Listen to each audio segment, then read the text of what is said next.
အားလုံးပဲမင်္ဂလာပါဒီနေ့ကျွန်တော်တို့ယနေ့ဖွဲ့စည်းတဲ့အလုံးကိုစိတ်ဝင်စားစရာကောင်းတဲ့ဂိုးနီကြီးအင်္ဂါဂိုးအကြောင်းကိုရှင်းလင်းတင်ပြသွားရမယ်ဒီဂိုးကြီးကလွန်ခဲ့တဲ့နှစ်ပေါင်း4သက်ထက်မှ6ဘီလီယံလောက်ကနေကစတင်ဖြစ်တည်ခဲ့တာပါတစ်ချိန်တုန်းကရေတွေနဲ့ပြည့်နေနေခဲ့ရကနေအခုဆိုရင်ချားသွေးတဲ့ကနေရကဘာကြီးဖြစ်ဘလို့များပြောင်းလဲသွားခဲ့တာလဲပြီးတော့အနာဂတ်မှာတော့ကျွန်တော်တို့လူသားတွေအတွက်ဒုတိယမြောက်အင်္ဂိုးဖြစ်လာနိုင်ကြီးရှိမရှိဆိုတာတွေကိုဒီအစီအစဉ်လေးမှာအတူတူစူးစမ်းလေ့လာကြည့်လိုက်ကြရအောင်ကဲအစီအစဉ်ကိုဘလို့စီစဉ်ထားလဲဆိုတော့အပိုင်း6ပိုင်းခွဲထားပါတယ်တမိုင်းကြောင်းနဲ့ဖြစ်တည်မှုအချင်းကာလနဲ့ယာတီဥတုလေတူးနဲ့မျက်နာပြင်ပြီးရင်တော့ဂျိုယန်လက်တွေလက်ရှိလေလာနေတဲ့စရုပ်တွေနဲ့အနာဂတ်မှာလူသားတွေအခြေချနေထိုင်မဲ့အကြောင်းအရာတွေကိုအစင်လိုက်လေ့လာသွားကြမှာဖြစ်ပါတယ်။ကဲစလိုက်ကြရအောင်ပထမဆုံးပိုင်းတစ်အနေနဲ့တမိုင်းကြောင်းနဲ့ထိကျူမှုဂိုညီကြီးရဲ့အစဆိုတဲ့အကြောင်းအရာကိုတွားလိုက်ရအောင်ဒီအပိုင်းမှာအတော်လေးစိတ်ဝင်စားဖို့ကောင်းပါတယ်လွန်ခဲ့တဲ့နှစ်ပေါင်း4.6ဘီလီယံလောက်ကနေနေပါကြီးစတင်ဖြစ်ပေါ်ချိန်မှာဖုံမုံတွေတက်ငွေတွေစုစည်းမိရန်ကနေဒီဂရိုကြီးစတင်ဖြစ်တည်လာခဲ့တာပါအင်္ဂါဂရိုတဲ့တမိုင်းကြောင်းကိုဖျက်ဆီးခဲ့တဲ့ကာလ3ခုနဲ့ခွဲခြားကြည့်လို့ရပါတယ်ပထမနိုဝေချီယန်ခေတ်မှာအိုကာခဲတွေအများပြားကြရောက်ခဲ့ပြီးဂျေရီရှိခဲ့တဲ့ဆိုတဲ့အထောက်အထားတွေအခိုင်အမာရှိပါတယ်အဲ့ဒီနောက်ဟက်စပီရီယန်ခေတ်ကိုရောက်တော့ကြီးမားတဲ့မိကြောင်ပေါက်ခွဲမှုတွေကြောင့်ကြောက်ချောပြင်းကြီးတွေဖြစ်ပေါ်လာခဲ့ပါတယ်နောက်ဆုံးအမေဇူနီယန်ခေတ်ကစလို့ယနေ့အချိန်ထိကတော့ရေတွေအားလုံးခန်းချောက်သွားပြီးလုံးဝကိုအေးခဲချောက်တွဲတဲ့အခြေအနေကိုရောက်ရှိသွားတာပဲဖြစ်ပါတယ်။တကယ်ကိုအကြီးကျယ်ပြောင်းလဲသွားခဲ့တာပေါ့။ဒီလိုပြင်းထန်တဲ့အပြောင်းလဲတွေဘာလို့ဖြစ်သွားရတာလဲ။အဓိကတရားခံကတော့ဂျိုးရဲ့အရွေအစားနဲ့အတွင်းပိုင်းအမျိုးတွေကြမှာပဲ။ကဘာမြင့်နဲ့ယင်ကြီးရဲ့အင်္ဂါဂျူဟာကဘာရဲ့ထက်ဝက်လို့ပဲအရွေအစားရှိတာမို့သူ့ရဲ့အတွင်းပိုင်းအမျိုးတွေကအလွန်လင်းမြန်စွာအေးခဲသွားပြီးတန်လိုက်စကွင်းပျောက်ဆုံးသွားခဲ့ရတာပါဒီလိုတန်လိုက်အကအကွေမရှိတော့တဲ့အခါမှာနေကားနေလာတဲ့ပြင်းထန်တဲ့လေလိုင်းတွေကဝင်ရောက်တိုက်စားတော့တာပါပဲဒါကြောင့်မို့တချင်းကတိတ်သေးခဲ့တဲ့လေထုကြီးလွင်းစင်ဆုံးရှုံးသွားပြီးအခုလိုအေးဆက်ချောင်းတွေ့တဲ့ကန်တာရာကြီးဖြစ်သွားခဲ့ရတာပေါ့အခုအပိုင်းနှစ်ကိုစတော့ပါမယ်အချိန်ကာလနဲ့ယာဒီဥတုများရင်းနှီးတော်လဲကွာဟာနေတော့အချိန်များဆိုတဲ့အကြောင်းရပါအင်္ဂါကျောကမိမိဝင်ရိုးပေါ်မှာတပပြည့်အောင်လက်ပတ်ဖူကြရဲ့အချိန်ဒီနေ့အဖြစ်နေလင်းရောင်ရတဲ့တရက်တာကို Sol လို့ခေါ်ပါတယ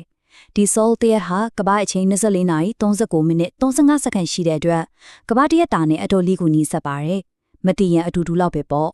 ့ဒါပေမဲ့နေကိုတပပြည့်အောင်လက်ပတ်ဖို့အတွက်တော့ကမ္ဘာရက်ပေါင်း689ရက်တတိချိန်ယူရပါတယ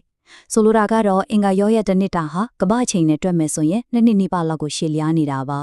ရာသီဥတုတွေနဲ့ပတ်သက်လာရင်တော့အင်္ဂါဂျိုးရေဝင်ရိုးဟာ25.9ဒီဂရီသိမ်းဆောင်နေပါတယ်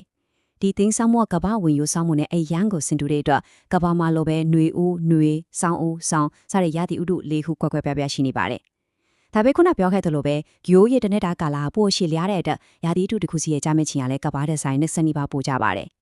်သိပ္ပံပညာရှင်တွေကတော့ဒီရာသီဥတုတွေကိုနေရဲ့လောင်ကြီးတွေအနေထားကိုကြည့်ပြီးတိတိကျကျတွက်ချက်သတ်မှတ်ထားကြပါတယ်။ကဲအပိုင်း3ကိုရောက်လာပါပြီ။လေထုနဲ့မြင့်တဲ့ဖြန်ပါဝေဖွဲ့စည်းမှုညီရသောဖုံဖုံများနဲ့ပါလောက်သောလေထုအကြောင်းကိုလေ့လာကြည့်ကြရအောင်။ဒီအဆက်လက်တွေကတော်တော်လေးကိုထင်ရှားပါတယ်။အင်္ဂါတို့ရဲ့လေထုဖိအားဟာကမ္ဘာလေထုဖိအားရဲ့စိတ်ရခိုင်နှုန်းတောင်မပြည့်ပါဘူး။610ပတ်စကက်တာရှိပြီးအလွန်ကိုပါလွှာပါတယ်။လေထုရဲ့95ရာခိုင်နှုန်းကျော်ကကာဗွန်ဒိုင်အောက်ဆိုက်ဖြစ်နေပေမဲ့လေထုတစ်သေးစားအရင်နဲ့လွန်တဲ့အတွက်ဖတ်လုံးအိမ်အားနေပင်အလွန်အားနေပါတယ်။ဒါကြောင့်မို့လို့မျက်နှာဖြစ်ရဲ့ပြင်းပြအပူချိန်ဟာအနု60ဒီဂရီဆယ်စီယပ်လောက်အထိကိုအေးခဲနေတာဖြစ်ပါတယ်။တကယ့်ကိုအေးခဲနေတဲ့ကဘာကြီးပါပဲ။မြေမျက်နှာပြင်ပေါ်ကသတ္တုတွေဟာဂျိုးရဲ့အတိရာဇဝင်ကိုပြန်ပြောပြနေတဲ့သတ္တိတွေပါပဲ။အင်္ဂါဂျိုးဘာလို့နေရနေတာလဲ။အဓိကအကြောင်းရင်းကတော့မျက်နှာပြင်ပေါ်မှာဟီမာတိုက်လို့တန်အောက်ဆိုက်လော်လော်ပြောရရင်တန်ချေးတွေအများပြားရှိနေလို့ပါပဲ။ဒါအပြင်ကီယိုလီနိုက်လို့ရှင်စေးသက်တုတွေကိုတွေ့ရှိရခြင်းကအဒီကာလမှာရေတွေအများပြားရှိခဲ့ကြောင်းခိုင်မာစွာသက်သေပြနေပါတယ်။မီဇီလွာတွေကပါကလိုရိတ်လို့စားတတ်တွေကတော့လူတွေအတွက်အစိတ်သင်းစေနိုင်ပေမဲ့ရေရဲ့အရေးပြိုမှတ်ကိုနှိမ့်ချစေတဲ့အတွက်အလွန်အေးတဲ့အပူချိန်မှာတော့ရေကိုအရေးအဖြစ်တည်ရှိနေနိုင်စေပါတယ်။မသားစရာနောက်တစ်ချက်ကတော့ဒီလိုမျက်နှာပြင်ပေါ်မှာကမ္ဘာအကြီးဆုံးမီးတောင်ထက်3ဆလောက်မြင့်တဲ့ Olympus Mons လို့အရာမှာမီးတောင်ကြီးတွေလည်းရှိနေသေးတာပါပဲအခုအပိုင်း၄ပါဂျိုရန်လက်မြတ်နဲ့ပတ်လံဖန်ဆွဲခံထားရသောအဖို့များအကြောင်းဖြစ်ပါတယ်ကီလိုမီတာ400တစ်တန်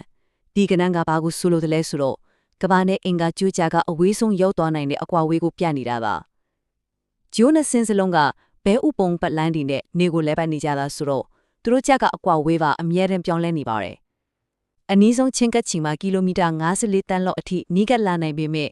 နေရတစ်ဖက်တစ်ချက်စီကိုရောက်သွားတဲ့အဝေးဆုံးအချင်းတွေမှာတော့ကီလိုမီတာ400တန်းကျော်အထိအလွန်ဝေးကွာသွားတယ်ပါတယ်တော်တော်လေးကိုကွာဟာတဲ့အကွာဝေးပါတယ် အင်္ဂါဂျိုးမှာဂျိုးရလာ2ဆင်းရှိပါတယ်အကြီးဆုံးလောက်ကို Phobos လို့ခေါ်ပြီးကြောက်ရွံ့ခြင်းလို့အဓိပ္ပာယ်ရပါတယ်အချင်း20ကီလိုမီတာသာရှိပြီးဂျိုးမျက်နှာတင်နဲ့အလိုနီးကဆလက်ပတ်နေပါတယ်ဒုတိယလာလေးကတော့ထိတ်လန့်ခြင်းလို့အဓိပ္ပာယ်ရတယ် Demos ဖြစ်ပြီးအချင်း12ကီလိုမီတာသာရှိပါတယ်ဒီလ2ဆင်းစလုံးဟာလုံးဝနဲ့ပုံတန်းထန်မရှိဘဲကြောက်တုံးကြီးတွေလိုပုံစံပြနေပါတယ်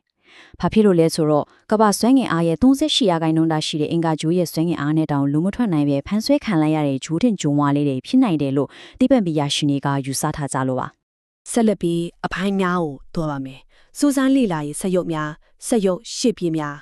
လက်ရှိအင်္ဂါချိုပေါ်မှာခြေချပေးလေ့လာစူးစမ်းနေတဲ့စက်ရုပ်တွေရှိပါတယ်။ Curiosity, Perseverance နဲ့တရုတ်နိုင်ငံကကျူယုံစတဲ့ rover စက်ရုပ်ရင်တွေဟာမနာမနေရှာဖွေလေ့လာမှုတွေလှုပ်ဆောင်နေကြပါတယ်။သူတို့ရဲ့အဓိကရည်ရွယ်ချက်ကတော့ကျိုးတဲ့ဘူမိဗေဒသမိုင်းကြောင်းကိုနားလည်ဖို့ရဲ့သက်ရှိရှိခဲ့မှုကြောင့်ပြကနိုင်တဲ့ organic compound တွေနဲ့အငင်းပွားဖွယ်ရာမီစင်းတဲ့ခွေအပြောင်းလဲတွေကိုတိကျစွာရှာဖွေစစ်ဆေးဖို့ပဲဖြစ်ပါတယ်။ဒီစက်ရုပ်တွေဟာအနာဂတ်မှာလူတွေရောက်လာမယ့်အချိန်အတွက်မျက်နှာပြင်ကိုကြိုတင်ပြင်ဆင်ပေးနေတဲ့အရေးကြီးတဲ့ရှေ့ပြေးစူးစမ်းသူတွေပါပဲ။ကဲအခုဆိုရင်အပိုင်း6ကိုရောက်လာပါပြီ။အနာဂတ်လူသားများအခြေချနေထိုင်မှုလူသားတို့၏နောက်ထပ်နယ်ပယ်တဲ့အကြောင်းကိုဆွေးနွေးကြည့်ကြရအောင်။ဒီမေခွန်းကတော့အားလုံးသိချင်နေကြမယ်အရေးကြီးဆုံးမေခွန်းတစ်ခုပါ။အင်္ဂါကျော်ပေါ်မှာလူသားတွေတကယ်ပဲနေထိုင်နိုင်မှာသလား။ယနေ့အချိန်ထိတော့သက်ရှိတွေရှိခဲ့မှုတွေဆိုတဲ့တိကျခိုင်မာတဲ့တက်တဲ့အထောက်ထားမတွေ့ရသေးပါဘူး။ဒါပေမဲ့အင်္ဂါကျော်ဟာနေအဖွဲ့အစည်းရဲ့သက်ရှိတွေရှင်သန်နေထိုင်နိုင်တဲ့အကွာအဝေးဆုံးသို့မဟုတ် habitable zone ရဲ့အဆုံးနားလေးမှာတည်ရှိနေတာကြောင့်ကျွန်တော်တို့လူသားတွေအတွက်ဒုတိယအိမ်ထစ်လာနိုင်ခြေအရှိဆုံးပြောတစ်ခုဖြစ်သတ်မှတ်ခံထားရပါတယ်။ ကျိုးမျက်နှာပြင်ပေါ်မှာအလုံးကျန်းနှံပြီးအေးခဲနေတဲ့အခြေအနေတွေရှိနေပေမဲ့လေ NASA အပါအဝင်အာကာသအေဂျင်စီတွေဟာလူသားတွေကြိုတစ်ခုကနေတစ်ခုကိုကူးပြောင်းနေထိုင်နိုင်ဖို့အတွက်မဟာဗျူဟာမြောက်ရေးမှန်းချက်တွေချမှတ်ပြီးစနစ်တကျကြိုးပမ်းပြင်ဆင်နေကြပါတယ်။ကျိုးရဲ့တမိုင်းကြောင်းကိုနားလည်ဖို့တက်ရှိရှာဖွေဖို့နဲ့လူသားတွေအခြေချက်နေထိုင်နိုင်ဖို့ဆိုရတဲ့မျှော်မှန်းချက်တွေဟာယူရှိနဲ့အိမ်မက်တက်တက်မဟုတ်တော့ပဲလက်တွေ့အကောင့်အထည်ဖော်နေတဲ့အဆင့်ကိုရောက်နေပါပြီ။ နောက်ဆုံးအနေနဲ့ဒီမေခွန်းလေးကိုစဉ်းစားကြည့်စေချင်ပါတယ်။ကျွန်တော်တို့ဟာဂိုးတစ်ခုနဲ့တစ်ခုကြားကူးတန်းနေထိုင်ကြမဲ့လူသားမျိုးနွယ်တွေအဖြစ်ရက်တီသွားရမယ့်ကံကြမ္မာရှိနေပါသလား။အင်္ဂါဂိုးရဲ့အတိတ်ရာဇဝင်တွေလက်ရှိစူးစမ်းလေ့လာမှုတွေနဲ့အနာဂတ်ရည်မှန်းချက်တွေကိုခြုံငုံကြည့်မယ်ဆိုရင်လူသားတွေဟာကဘာမြေကြီးတစ်ခုတည်းမှတင်ရက်တမနေပဲအခြားကြောရီစီကိုပါအရောက်လန်းနိုင်တဲ့မျိုးနွယ်စုကြီးတစ်ခုအသေးချာဖြစ်လာနိုင်ပါတယ်။အင်္ဂါဂိုးကကျွန်တော်တို့ကိုစောင့်ကြုံနေပါတယ်